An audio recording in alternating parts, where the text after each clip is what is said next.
Nick Neal, talk to me about the power of Rightmove and their fees and the two things that agents should be doing to ensure that it's not an issue. Talk to me.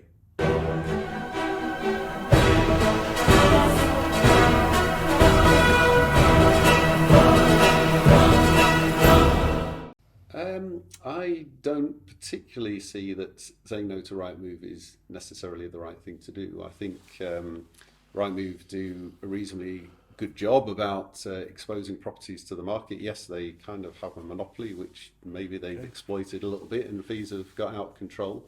But we should encourage competition, not try and knock people down. So Home Search coming up through the ranks, they seem to be approaching their customer engagement strategy very positively.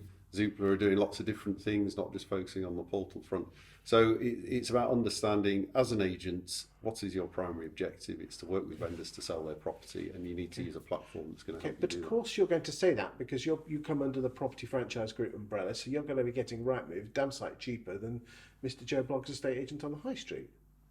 Well, I think what Rightmove charges is expensive. It doesn't matter who you are, and it's the same with most things, isn't it? If you've got single instances, you tend to charge a fee versus a kind of big UK-wide network, and I'm sure we pay significantly more than Purple Bricks ever paid. I don't know what their fees were, but the fact is, it is a substantial cost to us and to our franchisees. I've mentioned before, our £1,000 a month licence fee is eaten up predominantly with portals and systems and software and various things like that.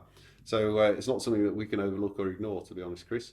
But do I want to go about trying to bring Rightmove down? Well, I'm not sure that would deliver what the customer wants at the end of the day, which is to expose their property to the most people they can. Isn't it interesting that when agents are talking about Rightmove and the power they have over the industry, that they see themselves as the customer, and the client, as in the home buyer and the tenant and the landlord, is a customer. Do you think the movement have got the wrong focus? Yeah, because, well, I'd say yes and no. I mean, you could sort of do that a couple of ways. If the cost base for an individual agent is too high, there's two things they need to do, really. One is look at their fees and their revenue, and secondly, look at their cost base. And I think the lockdown, COVID-19 in early part of this year has caused every business to look at their cost base, and lots of people have quite rightly stripped back costs because net margins have been squeezed in all industries. So absolutely a healthy thing for any business owner to do. But equally, if their margins are squeezed even after they've stripped out a lot of cost, then they need to go back to the customer to charge fees which are appropriate for the work they do and the product offer that they're able to give to that customer. Isn't it interesting that in 2004 the average fee was 1.6%, and today, according to the Best Agent Guide, it's 1%? Yeah, well, I mean, I think there's something in Rightmove or property industry. I read the other day that said fees have gone to 1.51, but that includes London as well. It was a little bit more expensive. So fees, the report on fees is always a little bit tricky to work out exactly what people are charging. But fundamentally, people cannot continue to try and win business by cutting their fee, because that is a race to the bottom, and they won't be around very much longer if that's what they continue to do. So would you say that the issue is not necessarily whether Rightmove have put their fees up, it's agents haven't put their fees up? Yeah, pretty much. Okay, so what do agents need to do to get their fees up? They need to have belief and confidence in their product offer, in their service offer, and go out and actually win business on the back of that, as opposed to trying to win business by just undercutting the next guy.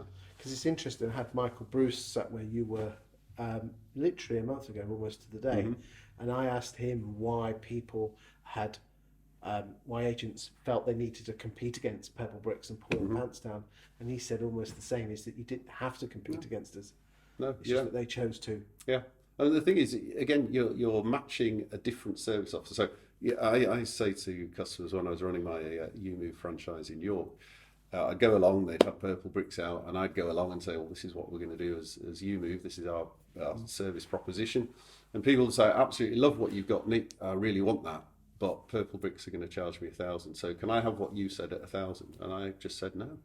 I said, if you want to pay £1,000 and do the work yourself and all that stuff and pay up front, take the risk, that's absolutely fine. That is a distinct service proposition which you can choose if you want to do.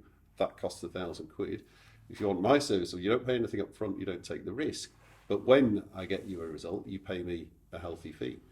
It's up to you. It's chalk and cheese. I'm not going to disassemble my service offer to try and match Purple Bricks. I absolutely would not do that. And I explain that to vendors, and they'd say, "Okay, I hear what you're saying. It makes sense. I'll sign up with you." Do you think that's a lack of training, or I think it is mindset? It's a lack of training, confidence, all sorts of things. Yeah. Do you think we train enough? Do you think that the issue with regard to Rightmove and fees is a training issue or a mindset issue? It's a bit of both. Because if you've got the right training and the skills in the armoury to deal with customer objections, then your mindset tends to follow suit. Isn't it amazing that I've got some friends who are trainers in a estate agency, and just because things are going really well in the summer, that a lot of agents are actually dropping training, even though amazing, isn't it? Crazy. I mean, I can count on these fingers the number of well-known trainers. Isn't it amazing that there's only 10 trainers for, I mean, okay, excluding the corporates, there are 16,000 estate agency branches out there. Excluding the corporates, we'll go 15. Yeah. And there's only 10 recognised trainers to go between them. Isn't that scary? Yeah. Once you go to Australia or America, the two a bloody penny. It is. I mean, you know, sports provides a great example here. So when a sports person is at the top of their game, what do they do more of? More training, more coaching, more practice. They've got a team of people around them to coach them constantly and train them constantly, because they need to stay at that absolute peak. And, you know, they don't have that level of training when they haven't made it yet, because they can't afford it or they don't have access to that stuff, but they kind of work their way up. And as they get better and better, their training and support network expands to keep them at the very top. And we see this with, you know, the top agents. They focus all of the time on a couple of things that others don't do, which is training and keeping themselves sharp, and doing very, very simple customer nurture and staying in touch with their customers to keep that pipeline spinning. Because if you think it's going to service itself, it isn't. Thank you for your time today. You're welcome.